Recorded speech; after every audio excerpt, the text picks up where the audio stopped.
God,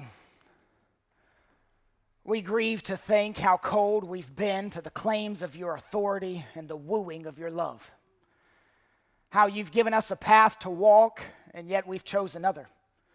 How you've shown us the better way, but we've chosen a shady way. How you've presented the beauty of wisdom to us, but our eyes still chase after folly. We ache to comprehend how little we have trusted thy promises, feared thy threats, obeyed thy commands, responded to thy grace. You say, come, and we run. You say, trust me, and we look for other securities. You say there are consequences for our sin, yet we live like there aren't. You have shown us grace, and in return, we give others law. You beckon us with mercy, and we don't even realize how much we need it. God, we did not come here to put on a show. We did not come here to impress. We did not come here to act like we are not sinners. We need your grace. We need your mercy. We need your word. If we do not hear from you in this next hour, we will not have the strength to walk out of this building. Help us to leave with greater affections for thee, deeper knowledge of thee, and a wider love for your local church. We know this Old Testament text reveals Christ, your Son, our Savior, the crucified one, the risen one. If at the end of this exposition we raise both hands and say, we see Christ, then it's been a success. It's been a good day.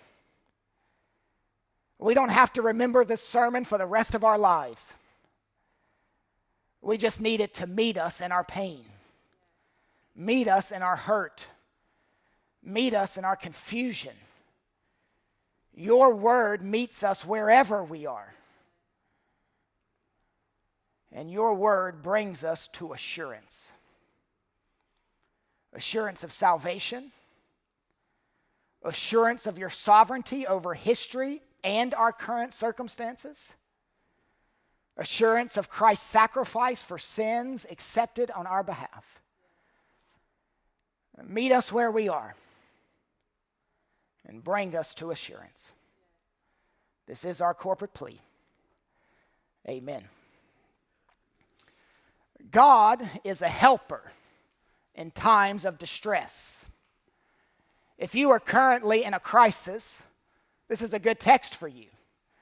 It may be a low-level crisis, a heart-rending crisis, but a crisis nonetheless. The most important thing in that crisis is how you view God. This text deals with economic hardship, coping with debt, handling stress and grief.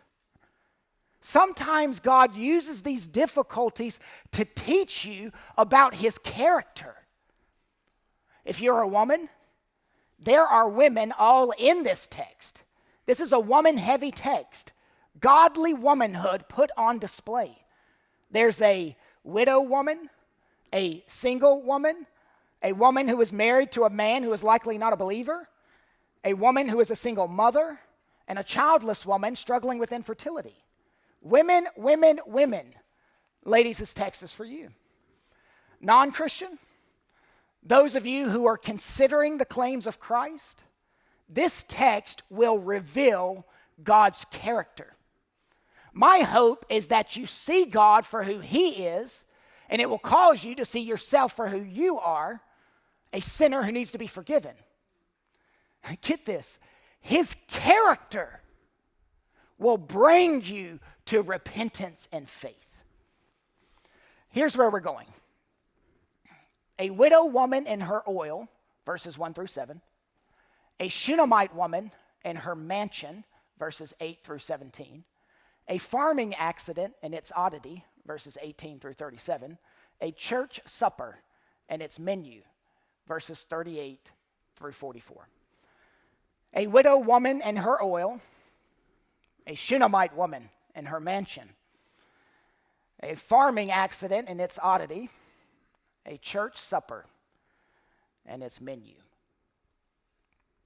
4 separate narratives, 4 unique vignettes, 4 eye-popping miracles. I'll dribble helpful truths throughout and send you home with 3 applications. Let's begin with a widow woman and her oil, verse 1. Now the wife of one of the sons of the prophets cried to Elisha, "Your servant, my husband, is dead. And you know that your servant feared the Lord, but the creditor has come to take my 2 children to be his slaves."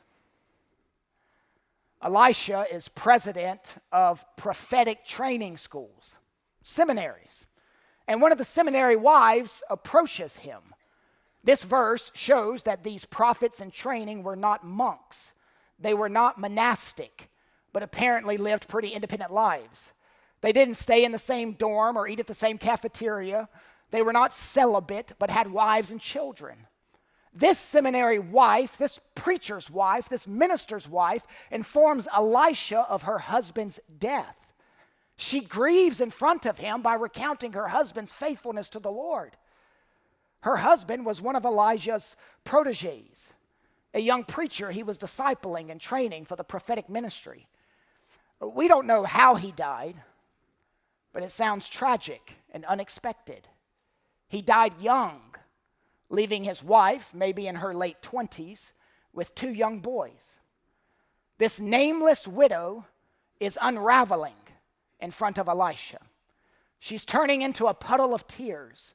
She's sobbing, she's mourning, she's in distress. She's attempting to process this tragedy. However, there's no time for grief. She can't go into grieving mode. She must go into survival mode. Her husband died, leaving her virtually destitute. He died with unpaid debts, and he was the sole breadwinner.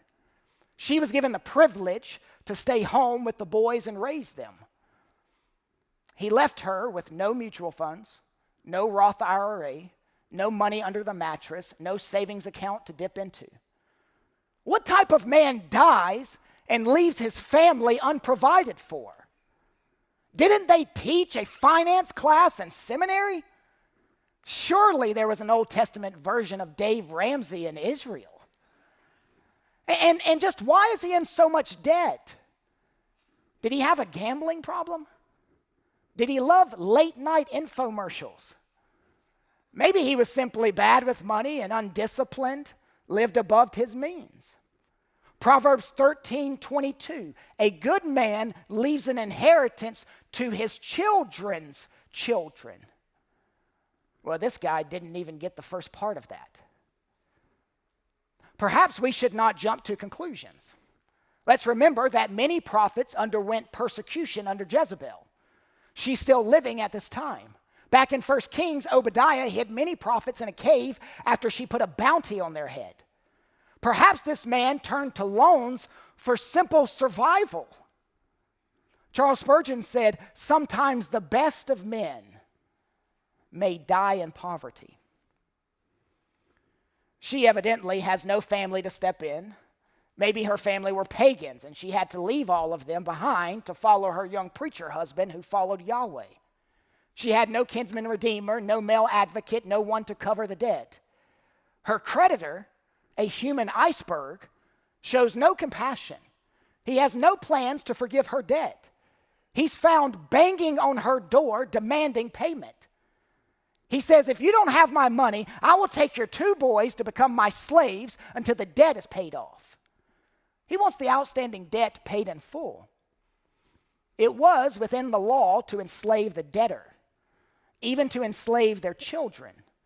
Debt slavery to pay off standing accounts was unfortunately not uncommon.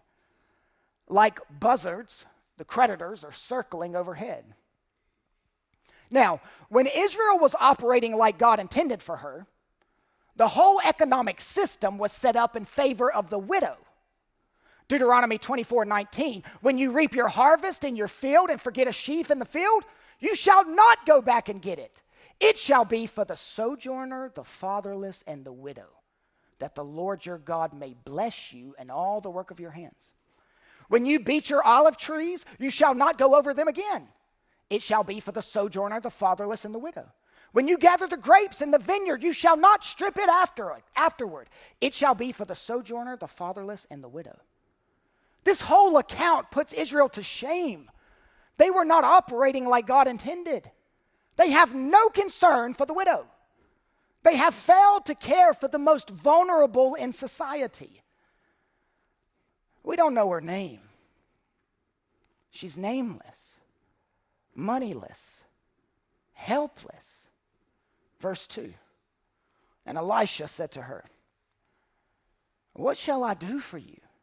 Tell me, what have you in the house? And she said, your servant has nothing in the house except a jar of oil. Elisha is finding what resources she has at her disposal. It is good for us to consider our inadequacy. I only have this jar. But little is much when God is in it. We see the meagerness of what she has to offer, but emptiness is eligibility. Spurgeon said, empty buckets are fittest for the well of grace. Our deficiency is no crisis for God's adequacy. Our little puts on display his abundance. If some crisis has you feeling depleted, empty, lonely, nothing to offer, well, that's good news. God works with empty vessels, broken, marred, hurting. That leaves a lot of room for God to receive the glory. Verse 3, then Elisha said, go outside, borrow vessels from all your neighbors, empty vessels, and not too few. She begins knocking on doors up and down her little street. She's not asking for milk or sugar. She wants jugs and jars. One neighbor lent a little jar, another a large one, another a big bowl. Knock, knock. Excuse me, do you have any unused orange juice containers? Or a 5-gallon bucket I could use? I will not keep it. I will bring it back. Her and her little boys bring handfuls of containers to their house. And that must have set tongues a-wagging. What do you suppose she's doing with all those jugs? Just exactly what is she up to? Well, I think she's making bourbon. You know those preachers' wives. She was told to borrow not a few. In times of crisis, she needed her heart enlarged. She's then told, verse 4, then go in and shut the door behind you and your sons, and pour into all these vessels. And when one is full, set it aside. So she went from Elisha and shut the door behind herself and her sons. And as she poured, they brought the vessels to her. When the vessels were full, she said to her son, bring me another vessel. And he said to her, there is not another. Then the oil stopped flowing.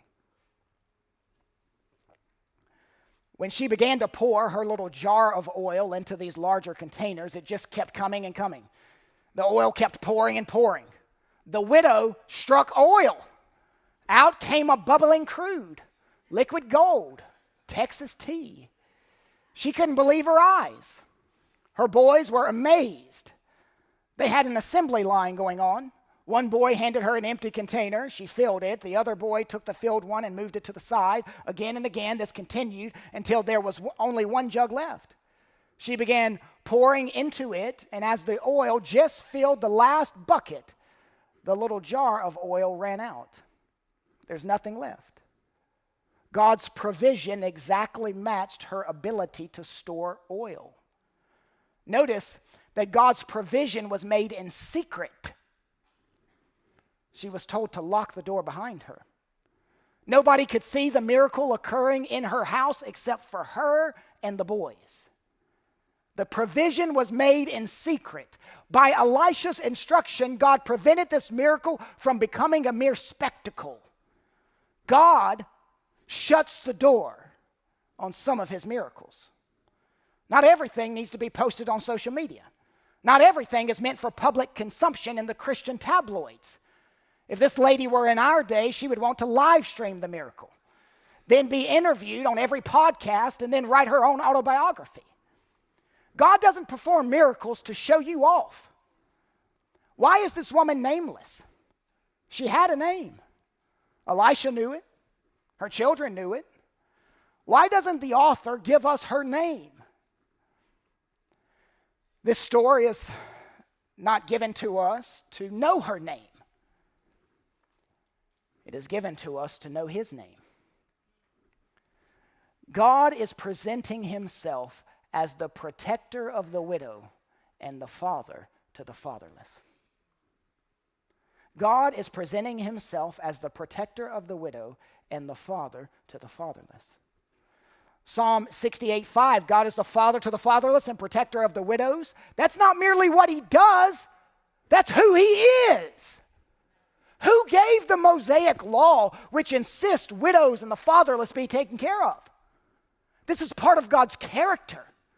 In the New Testament, God commands the local church to care for widows and the fatherless.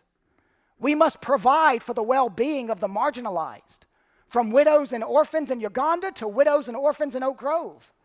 The church must reflect the care of God. We must be compassionate in response to the need of others. This reflects our God. One of the ways this will work its way out in our church is a culture of adoption and fostering and caring for widows. Verse 7. She came and told the man of God, and he said, "Go, sell the oil and pay your debts, and you and your sons can live on the rest." It's understood that the woman carried out these orders. She started an olive oil business. Oil was a commodity. It was used for cooking, cosmetics, lighting, and medicine. God met her present and future need. The abundance left over would not only take care of the debt, but all future demands. God is freeing this widow from economic bondage. Beloved, see the amazing kindness of God in this story. She leaves saying, God provided for us.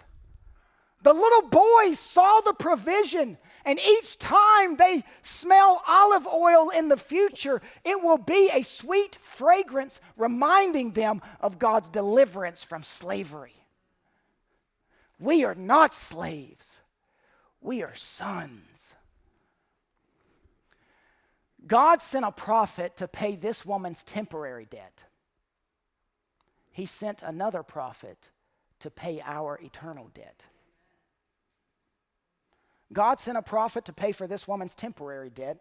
He sent another prophet to pay for our eternal debt. There is a mortgage we cannot pay. There is an insurmountable debt. It is the debt of your soul. Jesus paid that debt on Calvary. His resurrection 3 days later was the receipt that showed the payment was accepted. Christian, your greatest debt has been paid. Now you can handle any earthly debt that you owe. Having that debt paid frees you to attack all the other debts. When your eternal debt is paid, your temporary debts will no longer possess the power to crush you. A widow woman and her oil, now a Shunammite woman and her mansion. The first story had a tight economy of words. The second does not. The first story highlights a poor woman. The second story highlights a rich woman. Verse 8. One day Elisha went on to Shunem, where a wealthy woman lived, who urged him to eat some food. So whenever he passed that way, he would turn in there to eat food. This woman is like your grandma. She just stuffs your face with food whenever you drop by. Boy, you're skin and bones. Doesn't your mama feed you? Here, let's fatten you up. As Elisha passed by the estate of this woman and her husband, she would personally greet him and persuade him to eat with them. And he soon became a regular guest at their table. She had a hospitality ministry. She wanted to serve the Lord by serving the prophet. Elisha could always count on the hospitality of this wealthy woman. She had generational wealth, a big bank account, a big house, and a big heart. Rarely are the rich praised in Scripture, but she is here. Money can grab you and keep you mesmerized, but it didn't have that effect on her. God cares for the poor, the first 7 verses. God cares for the rich, the next 30 verses. Verse 9, and she said to her husband, behold now, I know that this is a holy man of God who is continually passing our way. Let us make a small room on the roof with walls and put there for him a bed, a table, a chair, and a lamp, so that whenever he comes to us, he can go in there. The rich wife seems to be a Yahweh follower. Her husband, not so much. This husband remains in the background for the next 2 narratives. He doesn't seem to be a Yahweh follower. He is willing to indulge her desire to give to the work of God financially, but it doesn't seem to be a desire of his heart. Their house was a halfway point from whenever Elisha went to Mount Carmel to pray. He followed a circuit, a regular journey, a well-worn path, and their house was along that route. Eventually, the woman talked it over with her husband, and they agreed to build an addition to their home. Historians tell us that the typical home of that time had a flat roof, which provided a wonderful place to sit and enjoy the cool eastern nights. It would have been enough to invite Elisha to roll out his sleeping bag on the roof whenever he passed through. That would have been a nice, kind gesture from them, and typical of Near Eastern hospitality. But they, according to verse 10, built an extra bedroom, complete with walls and furnishings. The Bible is careful to give details in verse 10b. It included a bed, a table and chair, and a lampstand. I'm sure they put other things in there that prophets would like. Maybe a bust of Charles Spurgeon and some homiletics books. This permanent weatherproof room was separate from their main living area and functioned like a prophet's chamber, a modest guest room. Elisha was given a key and he could come and go as he pleased. This was the Old Testament version of Motel 6. We'll leave the light on for you. Church, this isn't, let's buy him some nice sheets. No, they put another story on their house. And let me ask you, have you thought about how you can use your home to bless others? Have you thought about how you can use your home to bless others? For missionaries traveling back to the States for a bit. For new Christians in our church who need to make friends in the body. For evangelism around the table. God will bring the nations around his table. Why don't you bring someone who doesn't look like you around your table? We open our hearts and our homes because God's work is more important than our impenetrable castle. One of my old profs pointed out that there are many reasons why people in the church fail to do hospitality. First, ignorance, simply unaware of the biblical teaching on hospitality. Second, carelessness, a failure to plan for it. We have good intentions, but we are just so disorganized.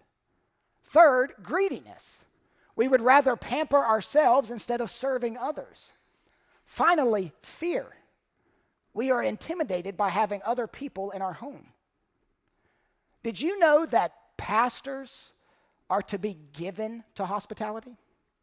It's part of their qualification. 1 Timothy 3, Titus 1:8.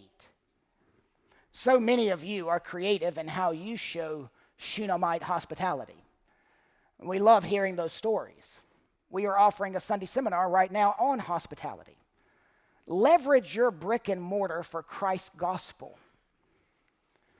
You don't have to build an extra room to show hospitality. You don't have to be rich. You don't have to live in a mansion. I would be willing to guess that those who have the biggest houses in our church do the least amount of hospitality. The ultimate picture of hospitality is God inviting us to his table, the Lord's table. We didn't have a seat, but he gave us a chair. He's building not a room, but mansions for us. That's divine hospitality. This lady with a lost husband still did hospitality and was still able to be generous. Verse 11. One day Elisha came there, and he turned into the chamber and rested there. And he said to Gehazi, his servant, "Call this Shunammite." When he had called her, she stood before him. And he said to him, "Say now to her, see, you have taken all this trouble for us, and what is done for you?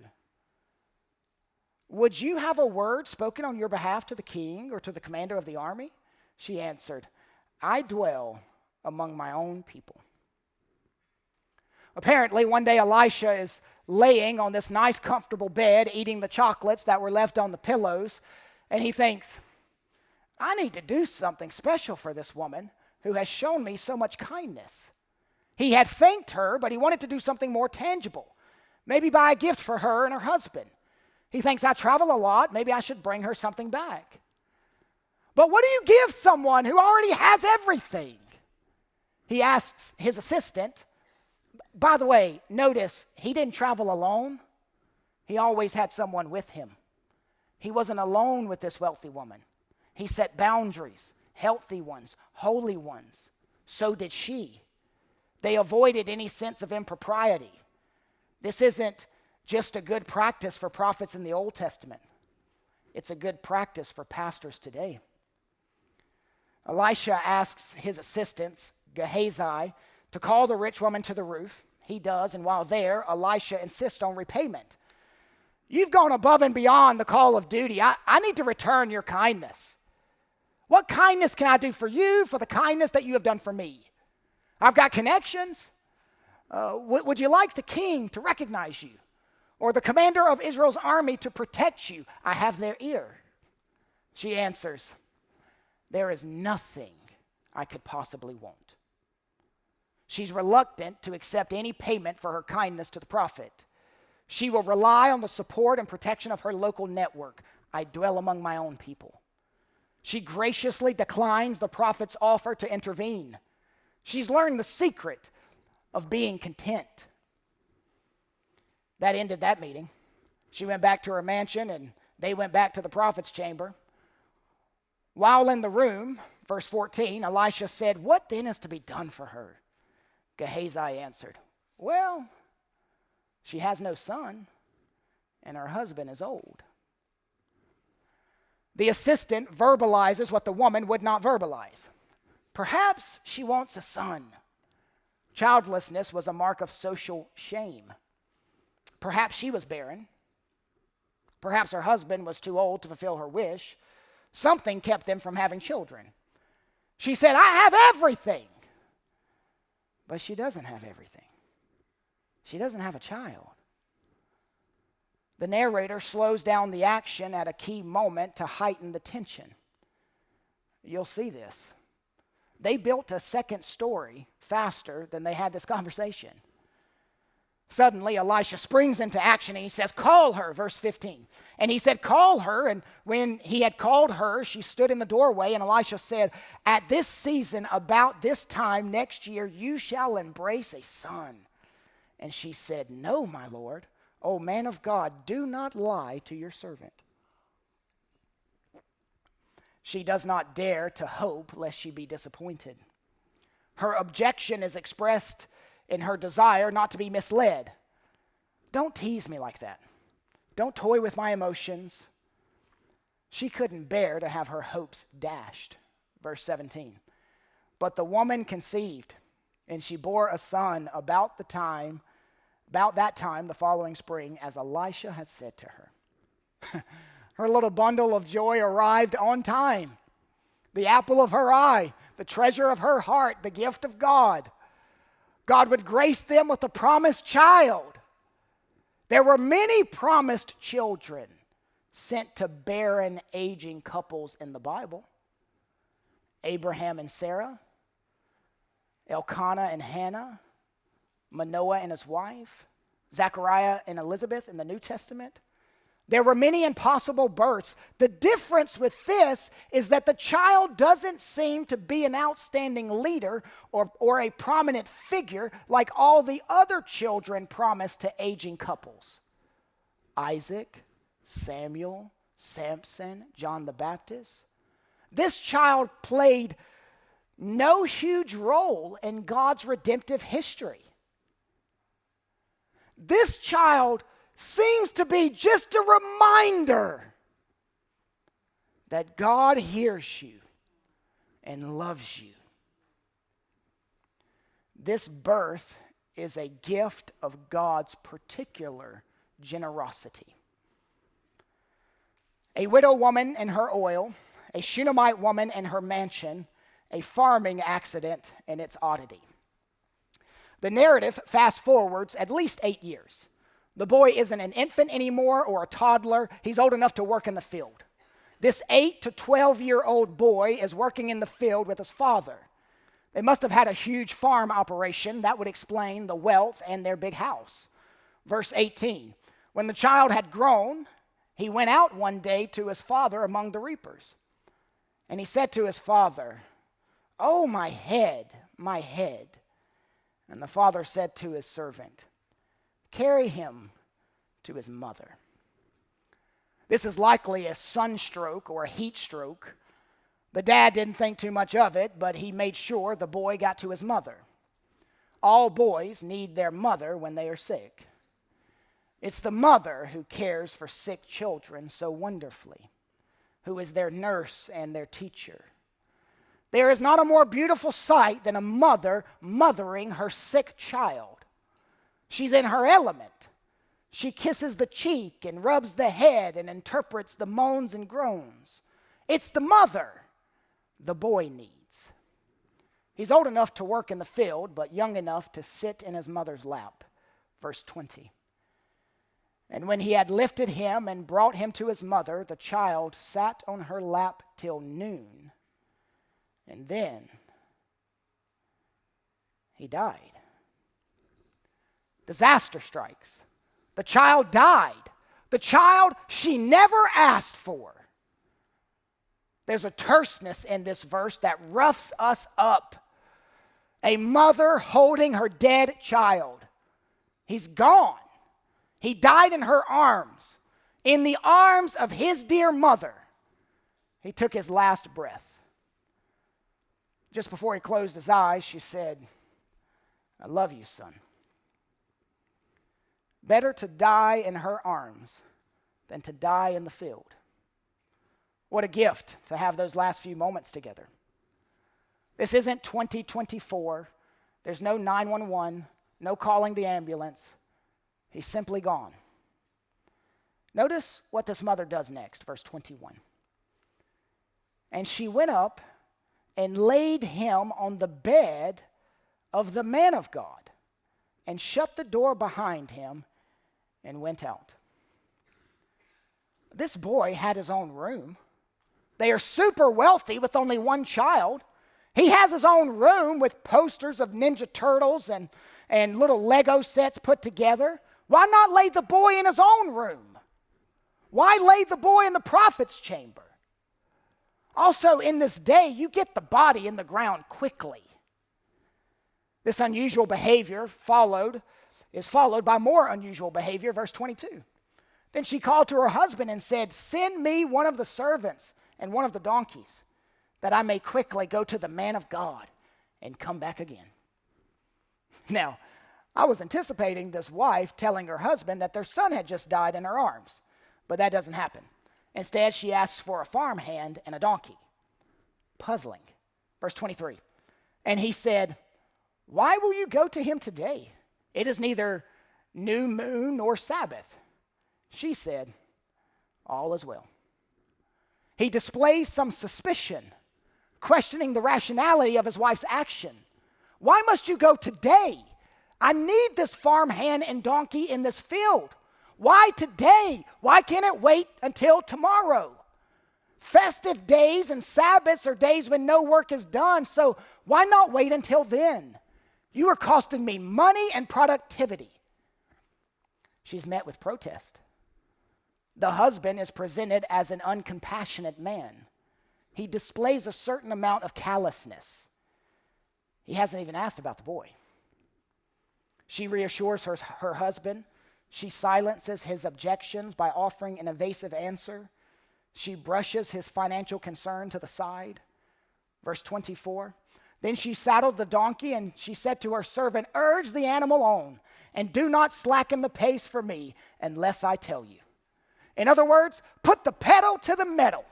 Let's burn rubber. I got places to be and people to see. And they ride like the wind for 20 miles until they reach Mount Carmel. Verse 25. So she set out and came to the man of God at Mount Carmel. When the man of God saw her coming, he said to Gehazi, his servant, look, there is the Shunammite. Run at once and meet her and say to her, is all well with you? Is all well with your husband? Is all well with the child? And she answered, all is well. In total, 5 times all is well, shalom, is mentioned in this short story. But all was not well.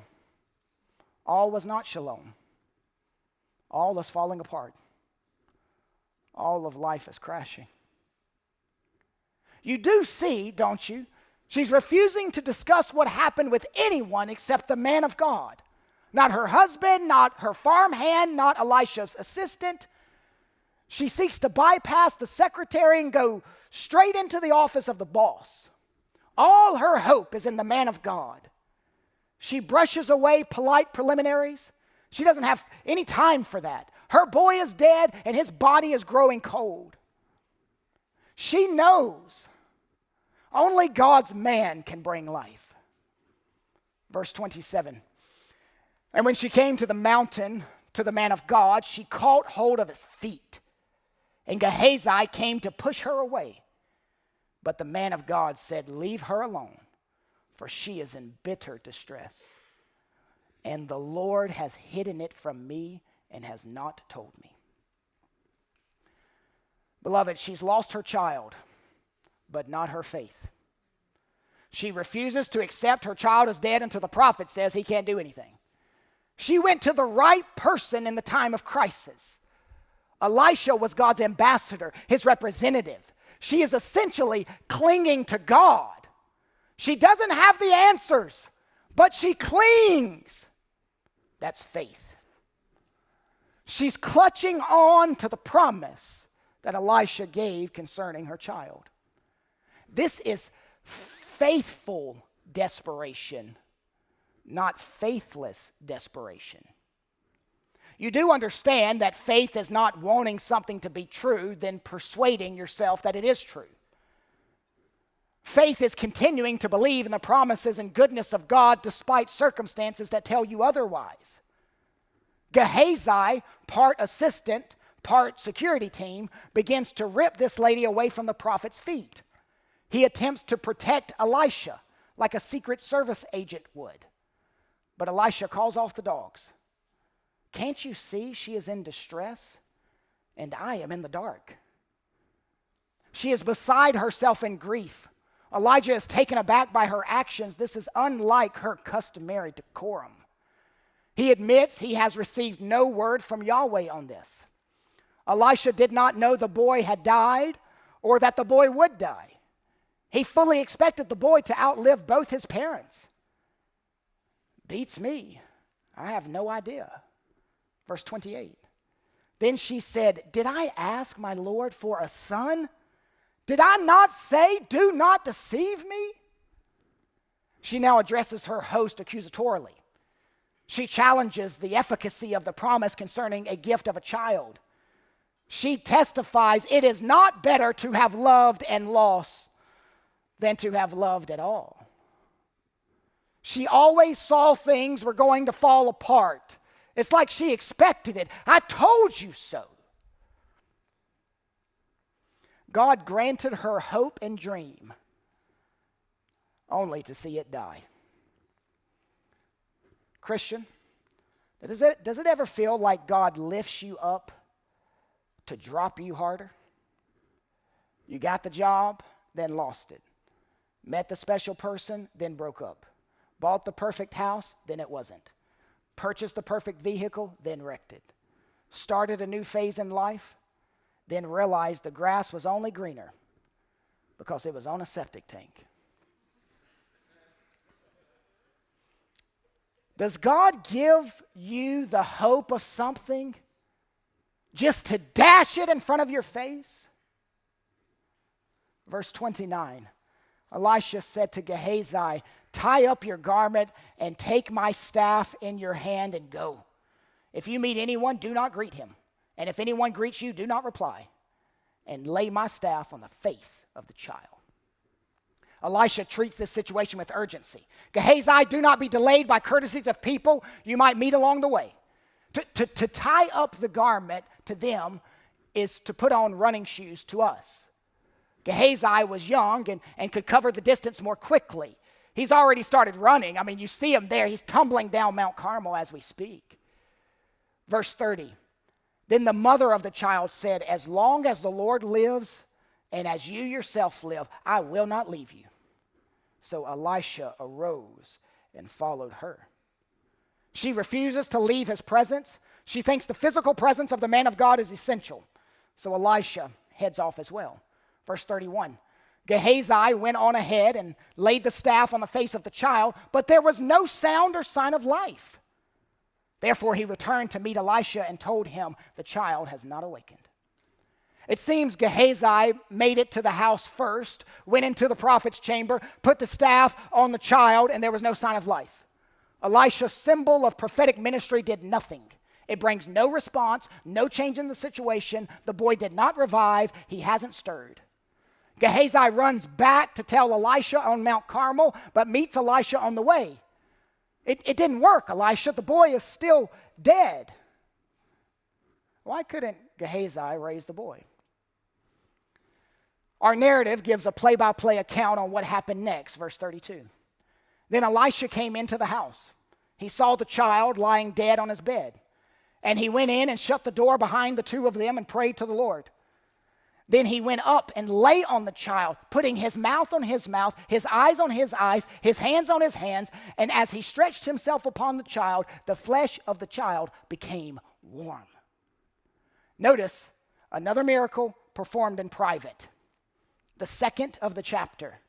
He went in and shut the door behind him as the previous young widow in verse 5 went in and shut the door behind her. It's been 3 hours. The boy stinks by now, especially with no AC in that room. Elisha lays on the boy. He's lying on the dead body, mouth over mouth, heart over heart, eyes on the eyes, noses touching. This is not mouth-to-mouth resuscitation. This is something different. After Elisha does this, the corpse begins to warm. He's not awake yet, but the blood in his veins begins to move. There's circulation, there's life, there's warmth, there's hope. Verse 35. Then he got up again and walked once back and forth in the house. There seems to be some agitation or concern on the part of the prophet for failing to wake up the boy. But the second time he gets the desired result. And he went up and stretched himself upon him again. The child sneezed 7 times and the child opened his eyes. Church, you know what a dead body doesn't do? Sneeze. The sound which entered the prophet's ear was a sure token of life. 7 sneezes assure complete restoration. The boy is back to normal, back to life, back to proper body temp. Elisha covered the boy with himself, forehead to forehead, face to face, chest to chest, arms to arms, legs to legs. If you looked down from heaven at this boy, all you saw was Elisha. This is how Jesus spiritually brings us to life. He unites himself to us completely. Eye to our eye, nose to our nose, flesh to our flesh. When God the Father looks down on us from heaven, he sees Christ. Verse 36. Then he summoned Gehazi and said, call this Shunammite. So he called her, and when she had came to him, he said, pick up your son. And she came and fell at his feet, bowing to the ground. Then she picked up her son and went out. She falls at his feet 2 times, one in grief, another in joy. This wasn't God's final time to bring a son back from the dead. He brought back his own son from the dead, not after 3 hours, but after 3 days.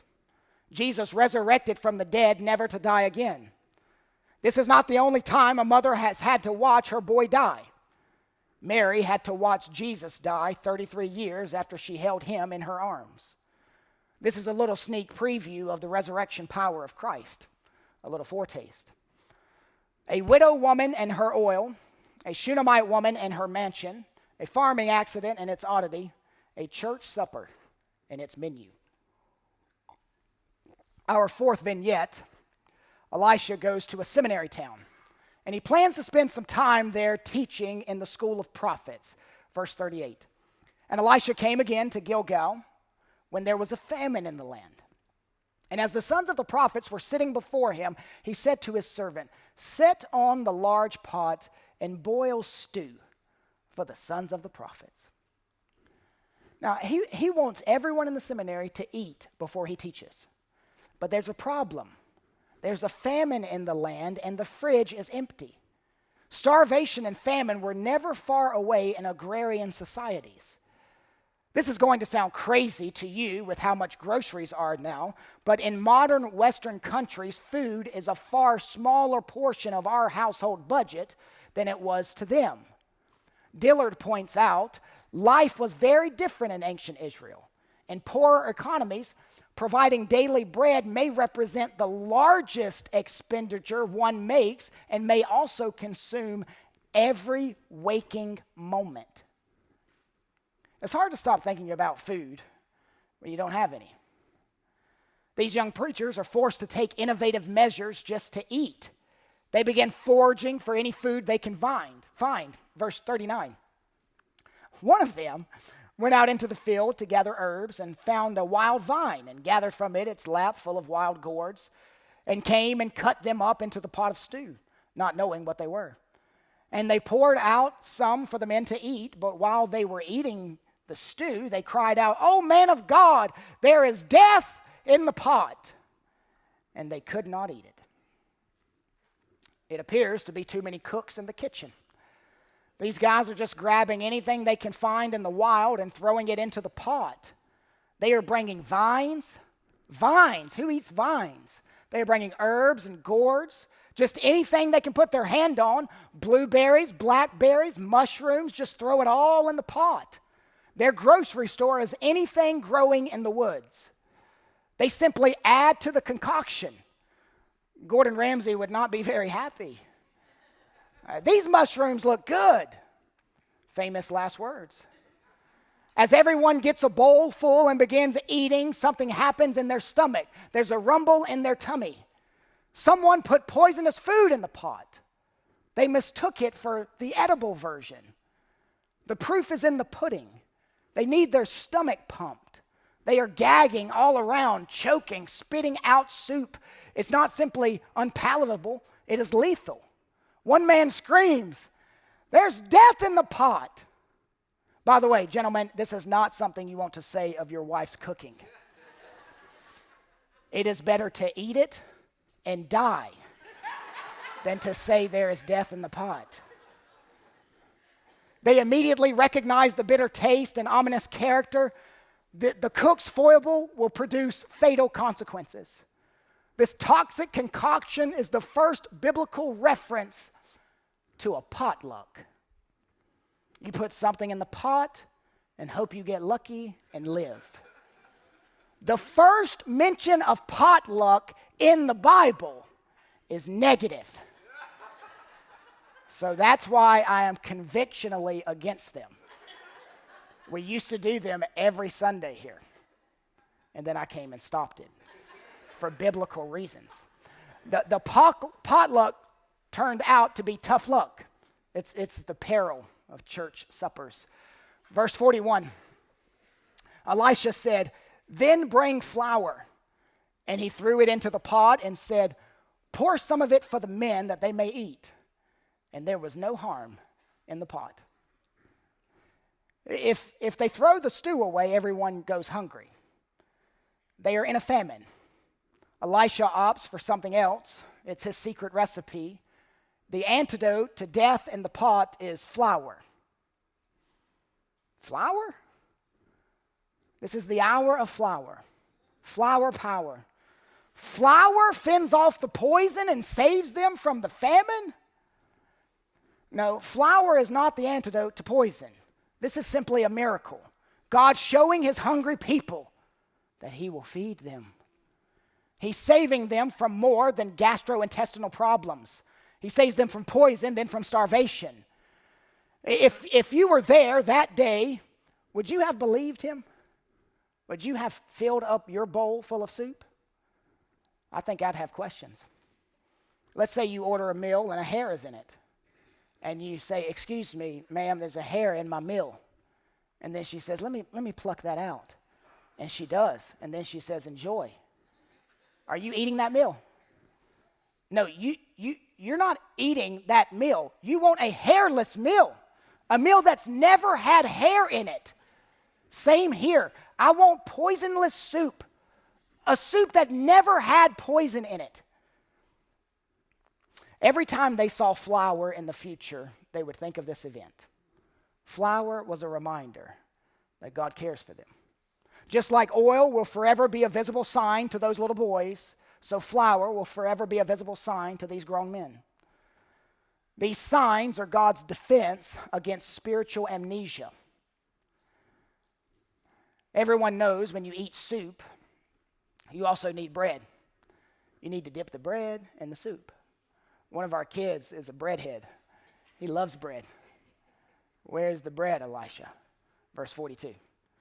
A man came from Baal-Shalishah, my new favorite Bible word. A man came from Baal-Shalishah, bringing the man of God bread of the first fruits, 20 loaves of barley and fresh ears of grain in his sack. And Elisha said, give to the men that they may eat. This is wild. Just at the exact moment, God sends a bread truck. Now, let me explain what is happening here. This faithful God follower is bringing in his tithe. Now, the Old Testament tithe was 23.33%, but this was part of it. There was 2 tithes every year, and every third year an additional tithe. This was part of this man's earnings, his wages, his fruit, his paycheck, his farm. He brings in his tithe to the prophet to distribute. Normally, you would take it to the priest in the temple. But there was not an official temple dedicated to Yahweh in the northern kingdom, and their priests were shams. So this man bypasses all that and brings God's tithe to God's prophet. He brought his money to the school of prophets during a famine. This is how God's prophets were fed. God's people brought them food. This man was concerned about the group of prophets. Church, hear me. There is always a remnant who honors God with their money. Christian, God will take care of you. And he calls you to take care of others. Be a Baal-Shalishah. The first fruits of the harvest normally went to the priest. But this man bypasses them and protests against the apostate northern religious leaders, which reveals to us that you should be careful where you give your money. You should be regular in your giving, not sporadic. You should seek to honor God with your money. Repent if you have not used your resources properly. How many excuses could this guy have given? Well, I don't technically have to give because there is no priesthood. We are in a famine. I can't give. Look at the economy. I can't afford to do what God has asked me to do. Our excuses are the same as the ancients. The church shall never perish. It will be alive until Jesus comes for her. She will be faithful and pure until he comes to bring her home. And here is an example of her purity. Verse 43. But his servant said, how can I set this before 100 men?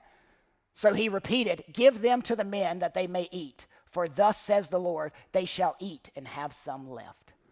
The amount that this tither brought was not enough to feed this many people. This is not even enough for an appetizer. Do the math. 20 loaves of bread, 100 people. That's either some tiny people or some big bread.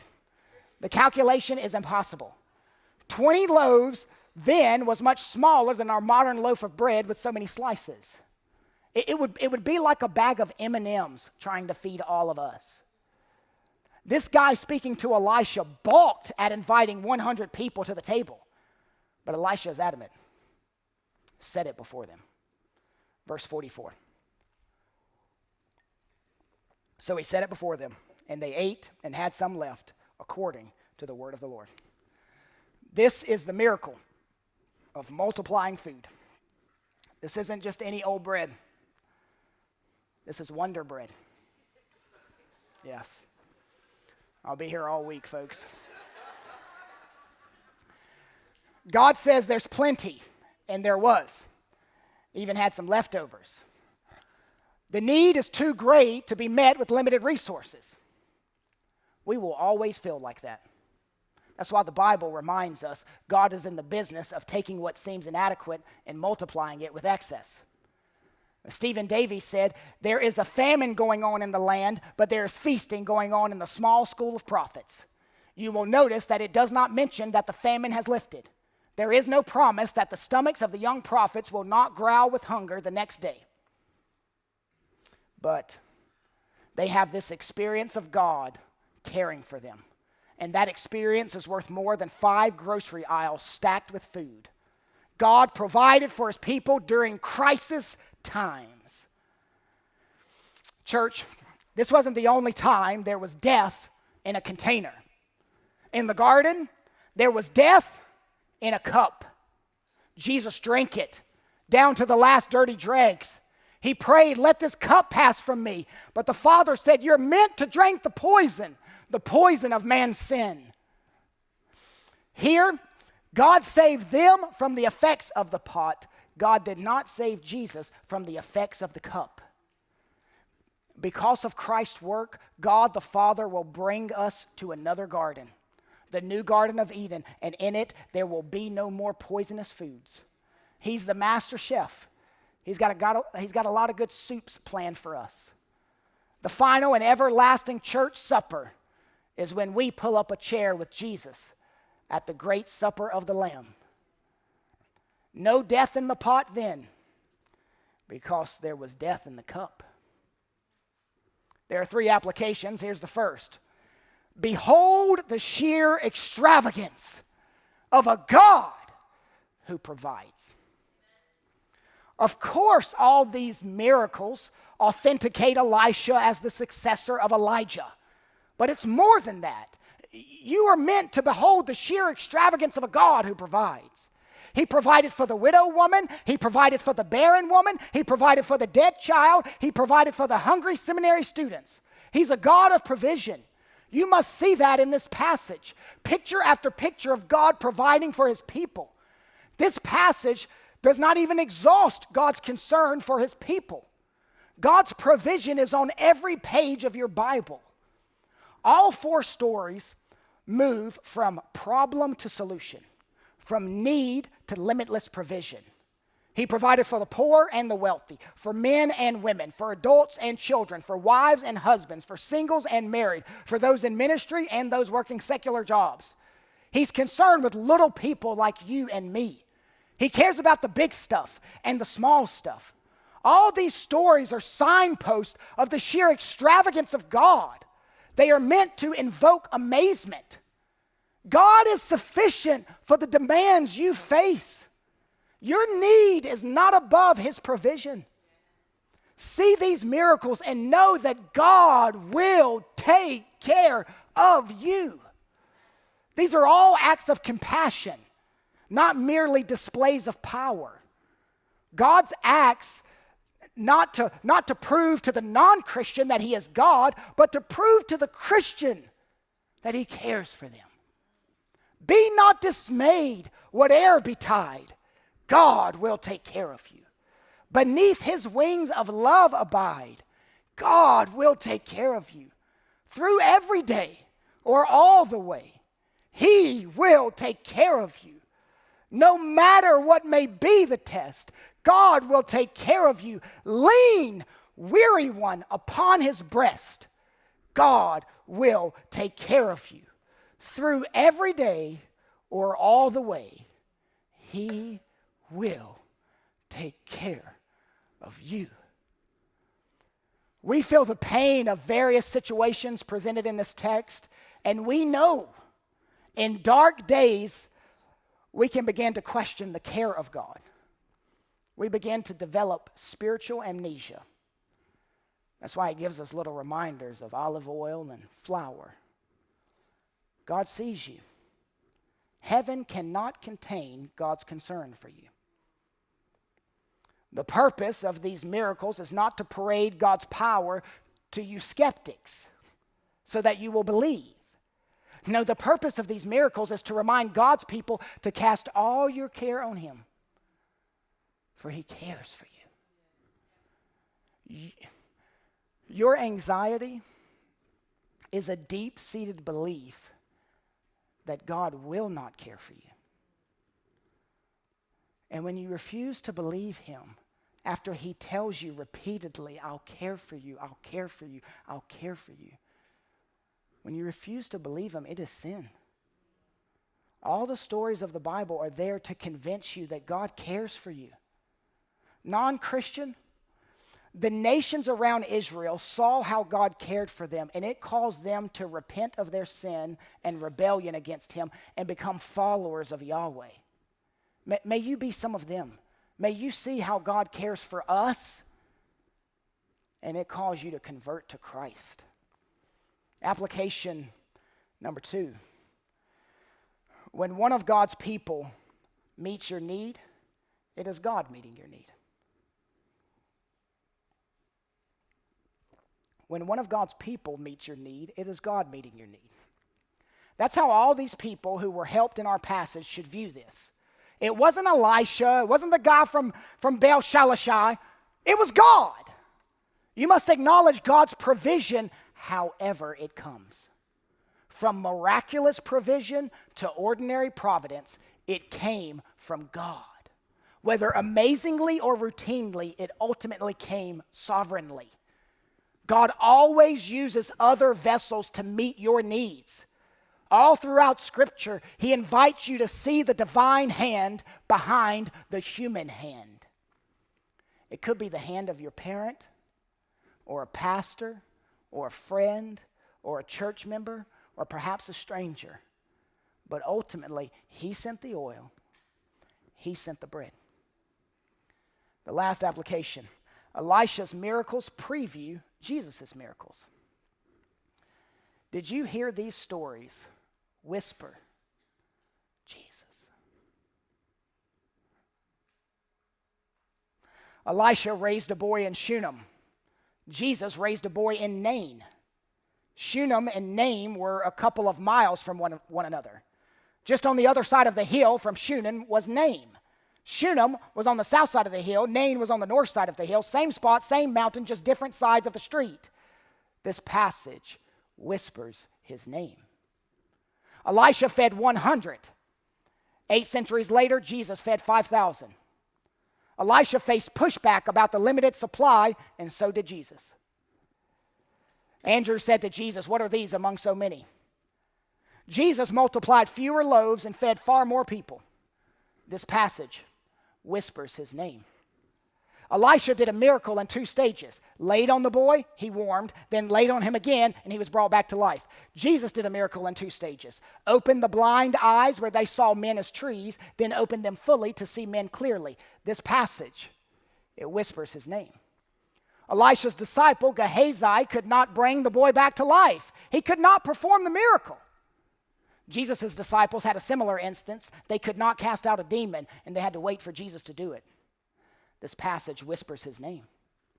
Elisha multiplied oil for a woman, but a woman poured oil on Jesus' feet as a form of worship. Elisha multiplied bread, but Jesus said, "He's the bread for our hungry souls." This passage whispers his name. Elisha took death out of the womb, took death out of the body, and took death out of the stew. But Jesus put death to death. This passage whispers his name. So let us shout his name. Jesus saves. Jesus saves.